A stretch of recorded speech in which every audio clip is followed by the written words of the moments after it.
আশা করি সবাই ভালো আছেন। তো বন্ধুরা, এখন আমি যে সিনেমাটা নিয়ে কথা বলবো, সিনেমাটার নাম হচ্ছে আঞ্জুমান। তো আঞ্জুমান ছবিটা রিলিজ করেছিল 1995 সালে।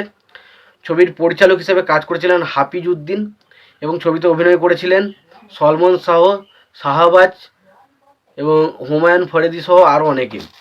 তো এই সিনেমাটা আমাকে রিকোয়েস্ট করেছে আমার একজন সাবস্ক্রাইবার বন্ধু।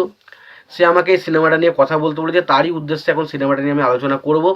তো তার আগে আপনাদেরকে একটাই কথা বলবো, আপনারা যদি চ্যানেলটায় নতুন হয়ে থাকেন অবশ্যই আপনারা চ্যানেলটা সাবস্ক্রাইব করে নেবেন, আর যদি আপনাদের ভিডিওটি ভালো লেগে থাকে অবশ্যই আপনারা লাইক কমেন্ট শেয়ার করতে ভুলবেন না। তো সিনেমাটা রিলিজ করেছিল 1995, যেটার নাম হচ্ছে কি বললাম, আঞ্জুমান। তো এই সিনেমাটা নিয়ে কথা বলি, ছবিটা পুরোপুরি একটা অন্য জনরার ছবি। যেখানে ধরুন যে ধরনের বাংলা ছবি আমরা দেখে থাকি বা সলমন শাহ বা মান্না যে ধরনের ছবি করে থাকেন তার থেকে অনেকটা ডিফারেন্ট বা অন্য রকমের একটা ছবি ছিল হচ্ছে আঞ্জুমান। তো সেই ছবিটার গল্পের বিষয়ে তো যাবো, ছবিটা কেমন, গল্পটা কেমন, সেই বিষয়ে তো আলোচনা করবো। তো তার আগে দেখে নেবো সিনেমার পরিচালক, প্রযোজক এবং সঙ্গীত পরিচালক হিসেবে কারা কাজ করেছে এবং তারপরে সিনেমাটার বিষয়ে আলোচনায় আমি যাব। তো সিনেমাটার পরিচালক হিসেবে কাজ করেছিলেন হচ্ছে হাফিজ উদ্দিন। ছবিটার চিত্রনাট্যেরও কাজ করেছেন হচ্ছে হাফিজ উদ্দিন। ছবিটার প্রযোজক হিসেবে কাজ করছেন লুইস সুভোজ।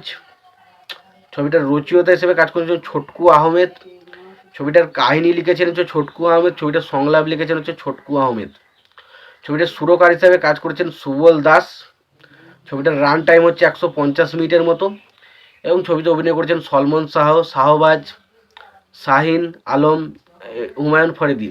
তো এই ছবিতে সলমন শাহ সে একটা গরিব পরিবার থেকে বিলং করে এবং একটা চাকরির খোঁজে সে বিভিন্ন জায়গায় খোঁজ খবর চালায় এবং সেই সময় সলমন শাহের ক্যারেক্টারটা হুমায়ুন ফরিদির ক্যারেক্টারটার মানে একজন হুমায়ুন ফরিদ হচ্ছে এমন একজন সন্ত্রাসবাদী লোক, সে দেশটাকে ধ্বংস করতে চায় এরকম একটা পরিস্থিতি এবং সেই পরিস্থিতি থেকে সলমন শাহ কীভাবে তার দেশকে রক্ষা করছে এবং হুমায়ুন ফরিদির সাথে তার সম্পর্কের বিচ্ছেদ কীভাবে ঘটছে সেটা হচ্ছে সিনেমাতে প্রায় 4 থেকে 5টা মতো গান রয়েছে এবং সেই গানগুলো সত্যিই বলছি ভালো, একদম যে আমার লেগেছে সেটা নয়, তবে খারাপও লাগেনি, ঠিকঠাক একটা ওকে গান লেগেছে।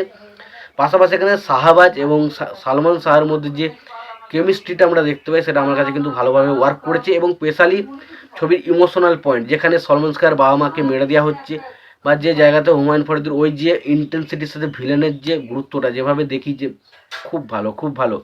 তো ইমোশনাল জায়গাগুলো সত্যি বলছি ছবিতে ওয়ার্ক করে, ছবির গানগুলো ঠিকঠাক, ছবিতে শাহবাজ এবং সলমন শাহের মধ্যে যে কেমিস্ট্রি সেটা ওয়ার্ক করে এবং ছবির মধ্যে কিছু অ্যাকশন সিন রয়েছে সেগুলো কিন্তু কিছু কিছু জায়গায় অবশ্যই ওয়ার্ক করে।